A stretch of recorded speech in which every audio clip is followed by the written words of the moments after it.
This is Real News Media TV, coverage you can trust. Please like, share, subscribe, and hit the notification bell. Select all for daily news updates. Twindemic fears mount. A new study has raised the concern that with the COVID-19 and the flu co-circulating this year for the first time, persons who contract both viruses are twice as likely to die. This has sparked fears of what some health experts have dubbed as a twindemic. Chief Executive of the UK Health Security Agency, Jenny Harris, warned on Sunday that there could be multiple strains of flu ahead of winter. She said with COVID-19 and the influenza co-circulating, there will be an increase in the risk of serious illness and death. Government seeks to calm food supply fears following Fisi commodity fire. Jamaica's Ministry of Industry and Commerce has sought to allay fears that Saturday night's massive fire at Fisi Commodities Newport East warehouse will disrupt the availability of food supplies in Jamaica. Fisi, which is a major food distributor, has reported losses from the fire exceed $1 billion. Concern has been raised that the fire occurred at a time when the distributive trade is already grappling with the supply chain challenges caused by the COVID-19 pandemic. However, Dr. Norman Dunn, Minister of State in the ministry, told the news that he is not expecting any major fallout in the sector. The Industry and Commerce Ministry will be meeting with Fisi Commodity to discuss its recovery plans. Invoices will be billed, goods will be delivered from different warehouses. So this is just one warehouse of this, this great company that we have in Jamaica, and we have been assured that though devastating as it is, will not cause any disruption whatsoever in the market. We will definitely reach out to them to see, how is it that they are rebuilding or will be rebuilding, and to see how best we can work together as partners. Seprod, which is the parent company of Fisi Commodity, has announced in the meantime that the recovery from the fire has started. Seprod CEO Richard Pandohi has told the news that delivery of supplies will continue as normal Monday morning. That our trucks will roll out, our customers will get goods, and our consumers will see our people in the supermarkets and the shops and where they stuff. We will resume tomorrow business as usual. We're obviously aware that our staff they've been concerned expressed about the continuity of their job. We can assure them that no one will lose their job because of this fire.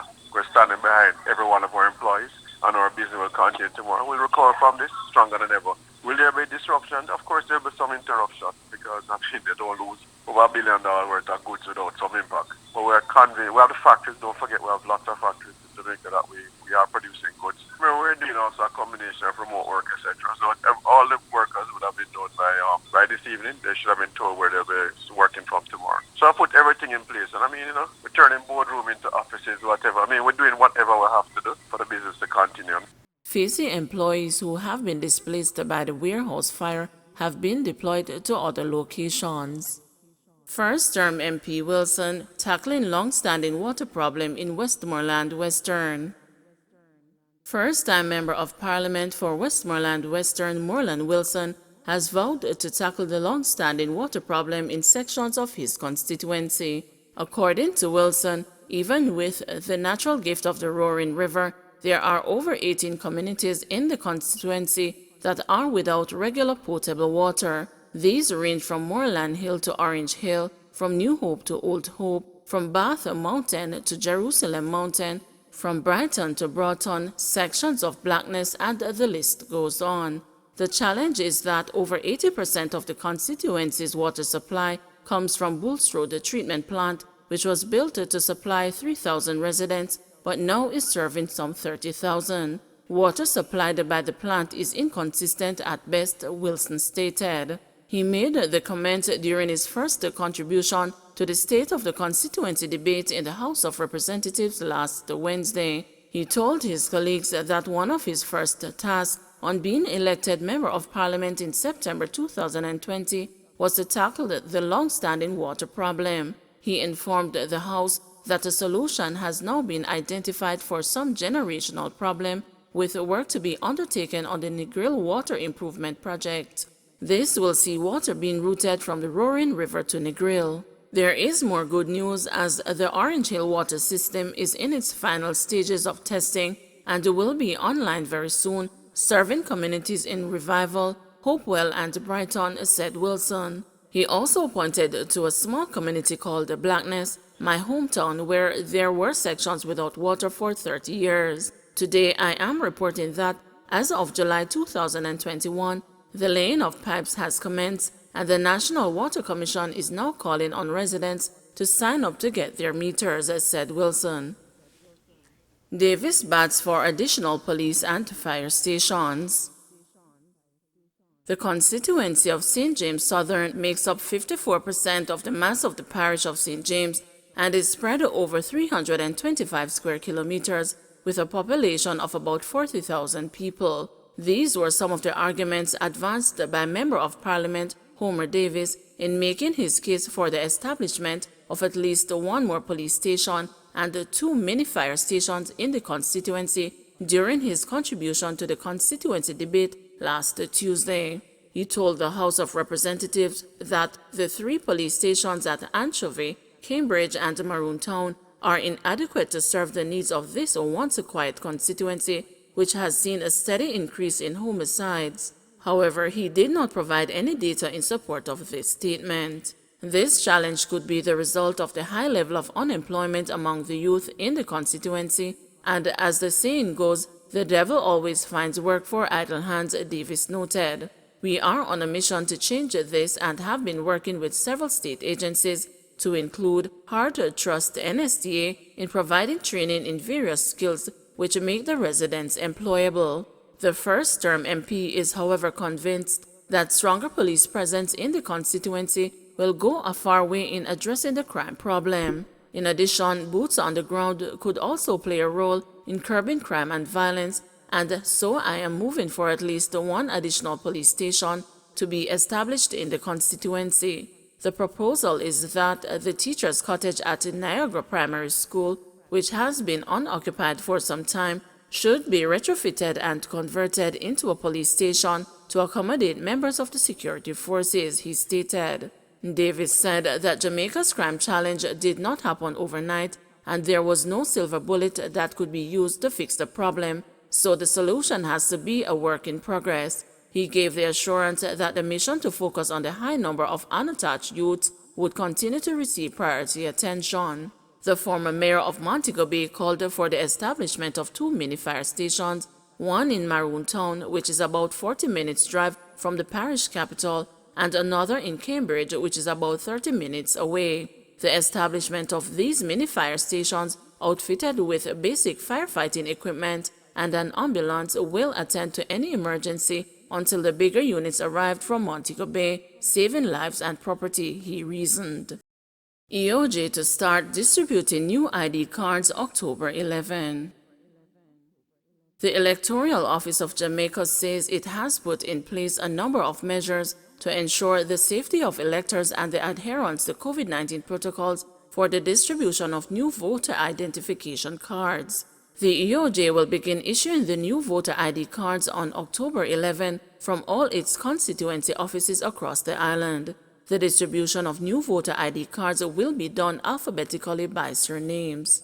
The collection schedule is as follows: Mondays, surnames from A to E; Tuesdays, surnames from F to K; Wednesdays, surnames from L to P; Thursdays, surnames Q to T; and Fridays, surnames U to Z. The new voter ID cards will be valid until 2031. The EOJ offices will be opened from 8:30 a.m. to 4 p.m. on Mondays to Thursdays and from 8:30 a.m. to 3 p.m. on Fridays. Director of Elections Glasswell Brown told the news that electors should take their existing voter ID cards and the receipts from the renewal request when collecting the new cards. We are going to ask of our electors to, as best as possible, adhere to the different days that are assigned to their surnames and to pick up their cards on those specified days, said Brown. He also said the EOJ will be seeking to adhere to the COVID-19 protocols for mask wearing, sanitization, and the temperature check. Tents with chairs will also be used to accommodate electors where the offices are inadequate. Security personnel have been hired to help enforce social distancing and the other safety protocols. In a number of constituencies, the EOJ will also have rely on support from the police if required. I'm no fugitive, says Ian Lynn Mohammed. Former CarMax used car salesman Ian Lynn Mohammed has expressed the shock and the sadness that he is still flagged by the international police as being wanted by Jamaican law enforcement authorities. Lynn Mohammed said that the designation has its genesis in 2015 when the police investigated a fraud case involving more than $200 million. He said that following a court appearance in April, the Jamaica Constabulary Force placed the international stop order on me on April 7, 2015. His profile became the face of the fraud surrounding $165 million.